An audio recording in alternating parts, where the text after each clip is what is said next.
आकांक्षा को देख सकता था, लेकिन अब वो उसके साथ था। आकांक्षा ने उसका हाथ पकड़ा। आकांक्षा के शरीर पर अब कोई कपड़े नहीं थे, वह उसके ऊपर था। लो दोस्तों, मैं हूँ आपकी दोस्त, आपकी होस्ट कहानी वाली।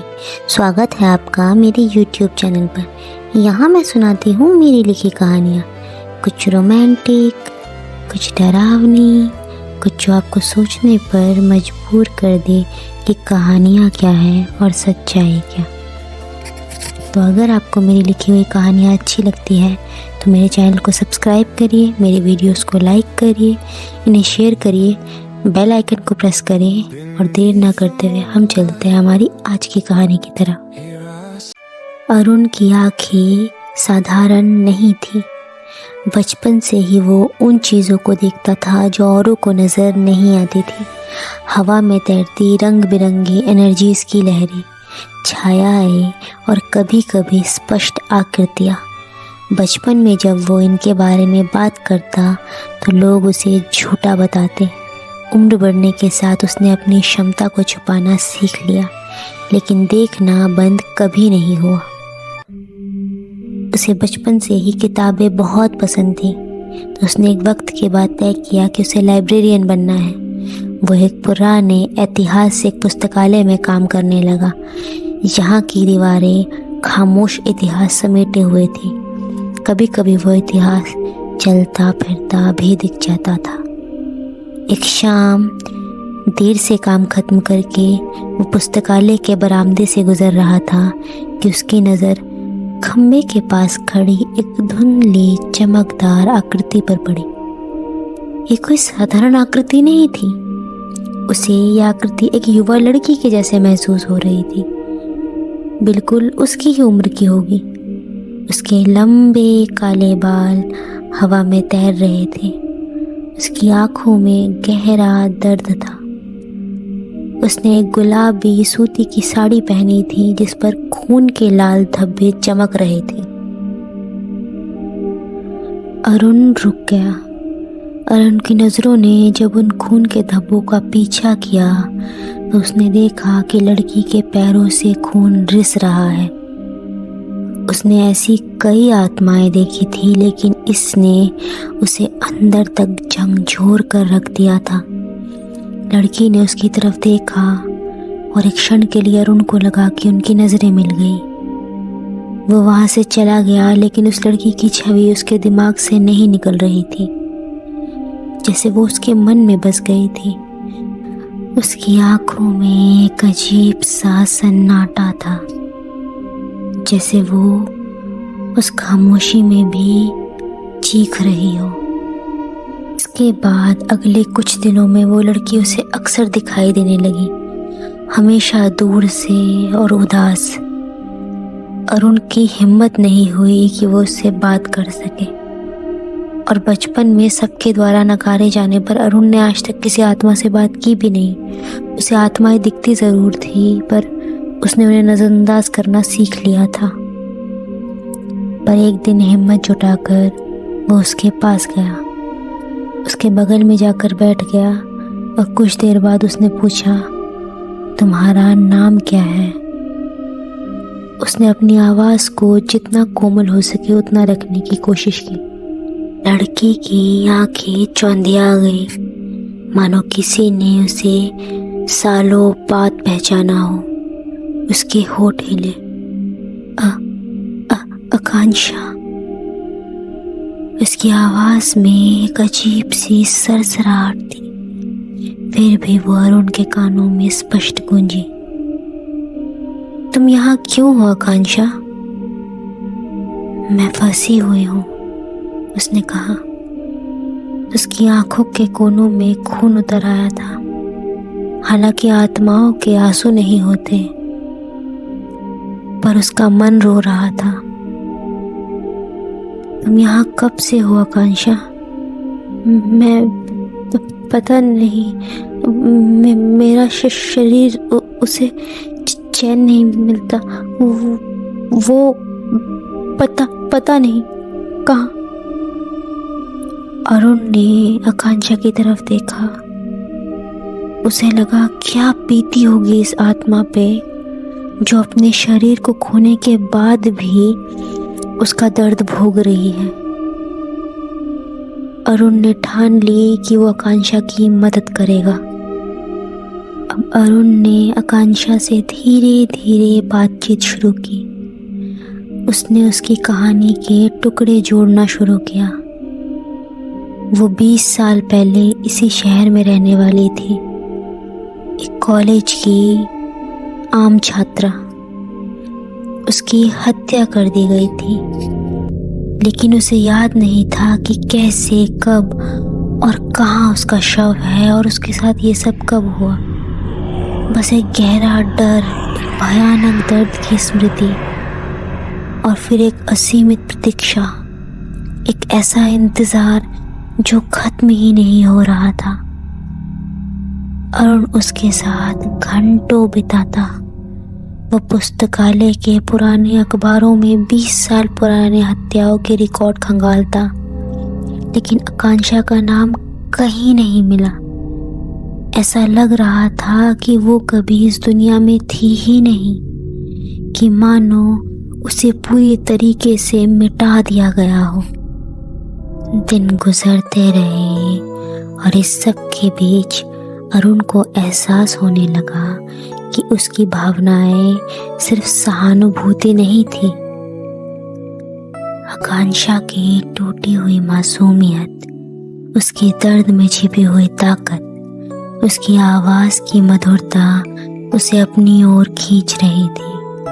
वह उससे शायद प्यार करने लगा था, एक ऐसी लड़की से जो इस दुनिया की थी ही नहीं, जिसका वजूद ही नहीं था।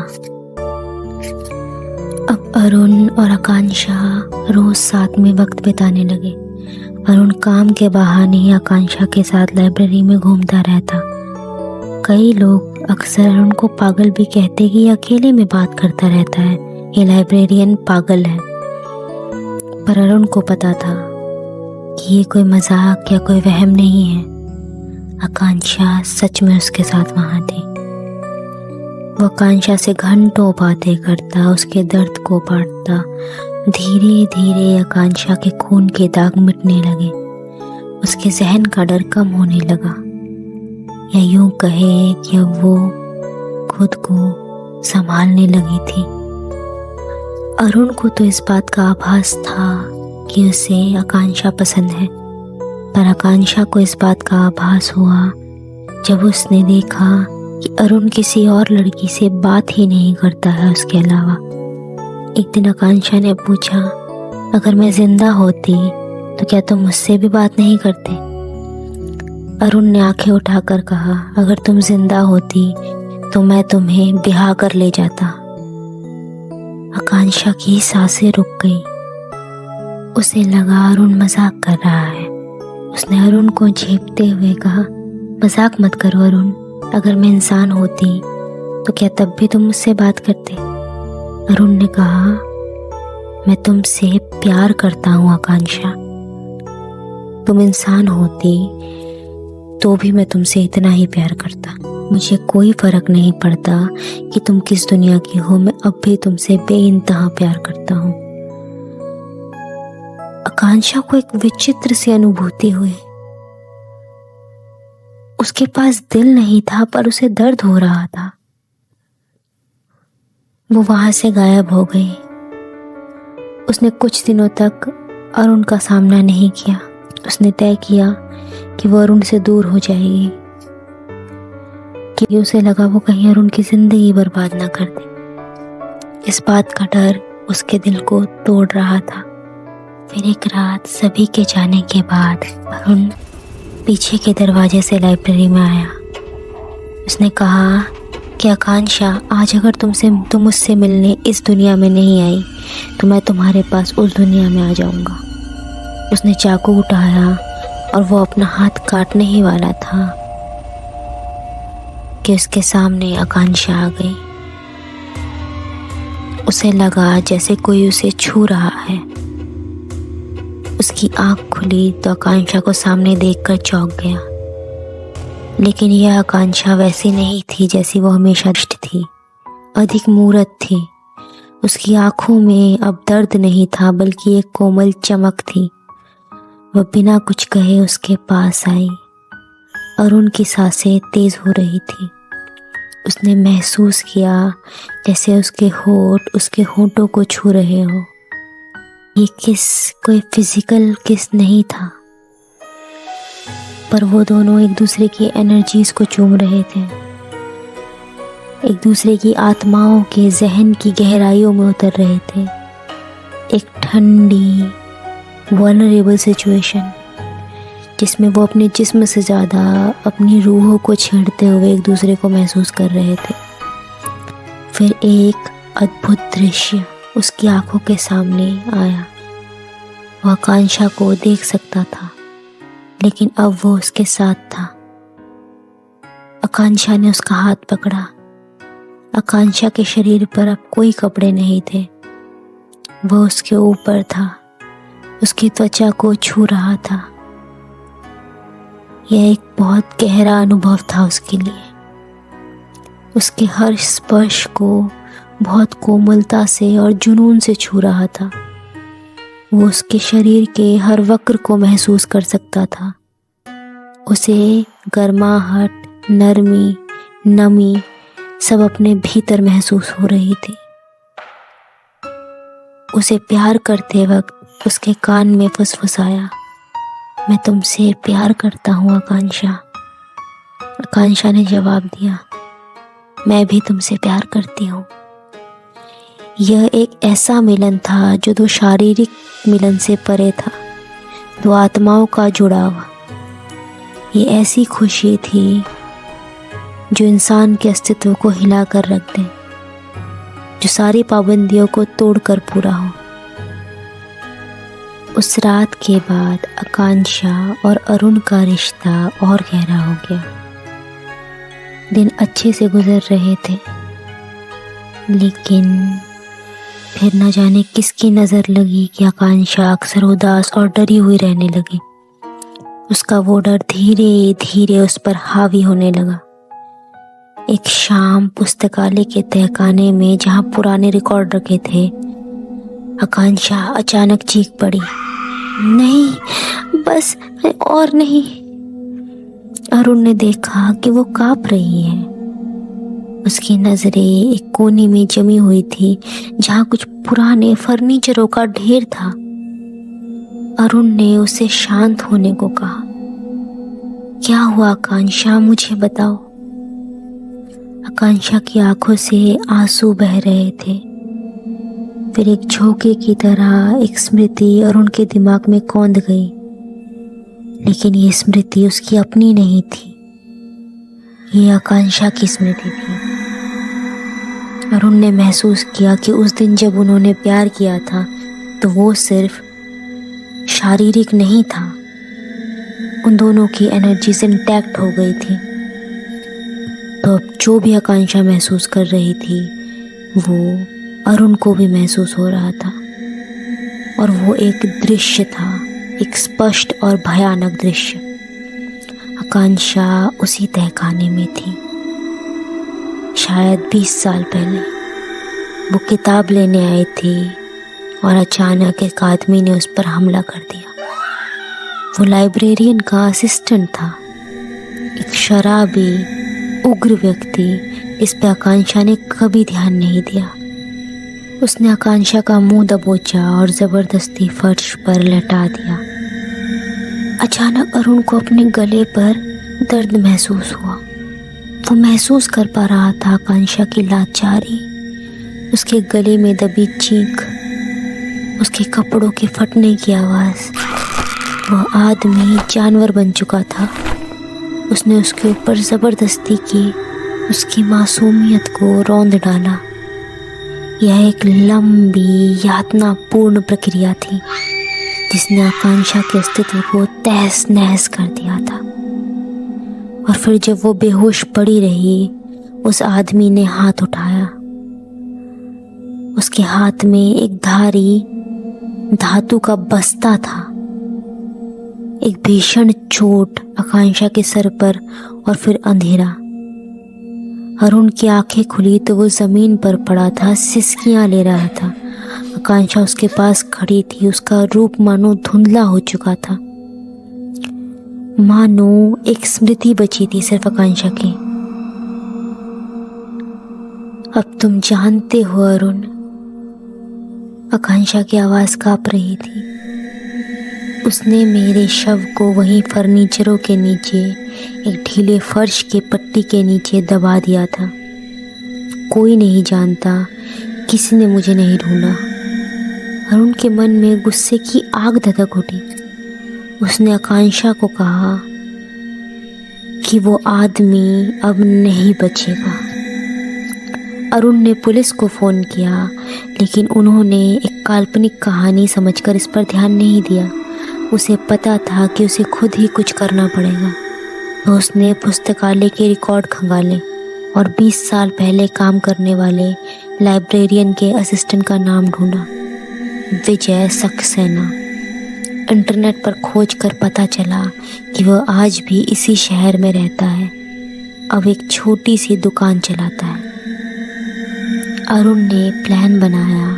उसने एक झूठा बहाना बनाकर विजय से मुलाकात की।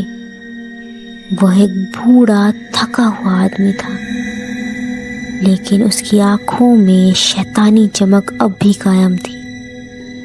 अरुण ने बातचीत के दौरान अचानक कहा, आकांक्षा को तो आप अच्छी तरह जानते थे ना? विजय का चेहरा तिलमिला गया। तुम कौन हो? क्या बकवास कर रहे हो ये? वो मुझे दिखाई देती है, अरुण ने शांत स्वर में कहा। वो कहती है कि तुमने लाइब्रेरी के तहखाने में उसे दफनाया है। विजय की सांसें तेज हो गई। वो बुरी तरह घबरा गया। बाहर निकलो यहाँ से, ये सब बकवास है। लेकिन अरुण ने देख लिया था कि वह हिल चुका है। उसने पुलिस को फिर से फ़ोन किया और इस बार उन्हें बताया कि जिस आदमी पर उसे शक है उसने अपनी गलती मान ली है। पुलिस ने शुरुआत में संदेह जताया, लेकिन अरुण के दबाव और विजय के घबराए हुए रवैये ने उन्हें मजबूर किया कि तहखाने में जांच करें। कई घंटों की खुदाई के बाद उन लोगों को ढीली फर्श की पट्टी के नीचे सड़ी गली चादर में लिपटी एक मानव कंकाल मिला। उसके कपड़े अब भी पहचाने जा सकते थे। एक गुलाबी सूती की साड़ी जिस पर लाल रंग के धब्बे थे, जो समय के साथ भूरे पड़ गए थे। खून के भूरे धब्बे जिससे बहुत गंदी बदबू आ रही थी। विजय सक्सेना को गिरफ्तार कर लिया गया। अपराध स्थल पर पकड़े जाने और अरुण के बयान के बाद उसने अपना जुर्म कबूल कर लिया। उस शाम अरुण लाइब्रेरी के तहखाने में खड़ा था।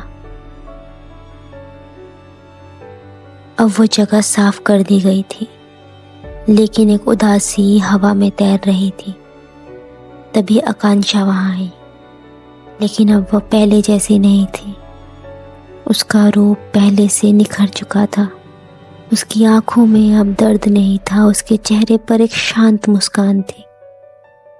उसने अरुण से कहा, थैंक यू अरुण। उसकी आवाज में अब वो कंपन नहीं था।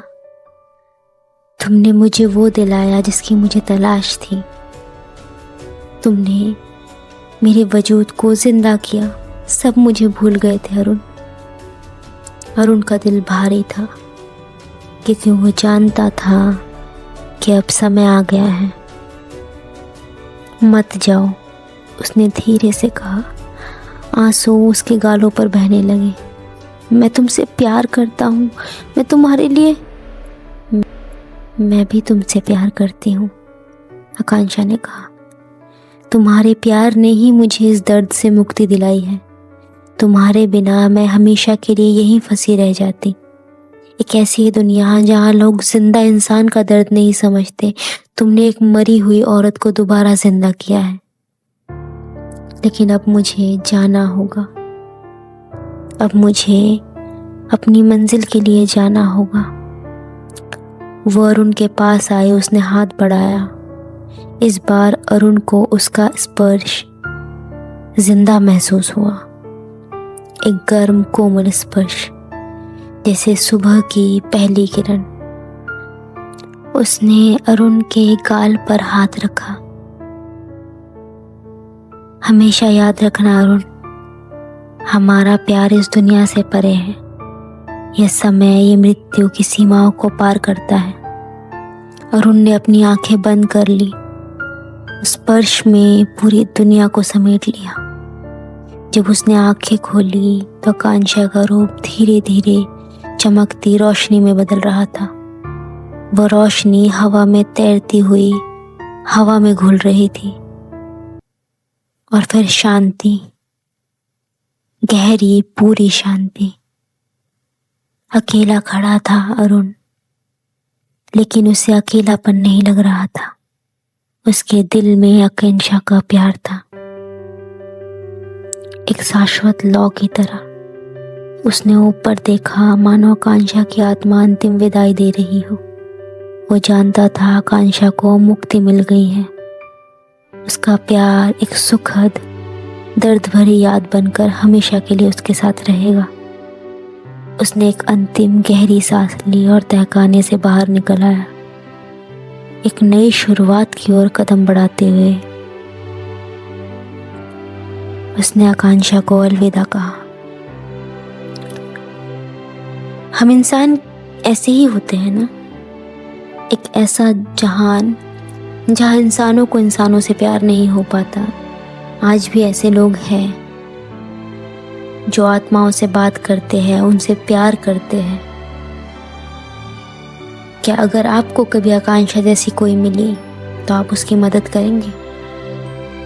और अगर आप आकांक्षा की जगह होते तो क्या आप अरुण को छोड़कर मोक्ष ले लेते? और इसी के साथ मैं विदा लेती हूँ आज की कहानी के बाद।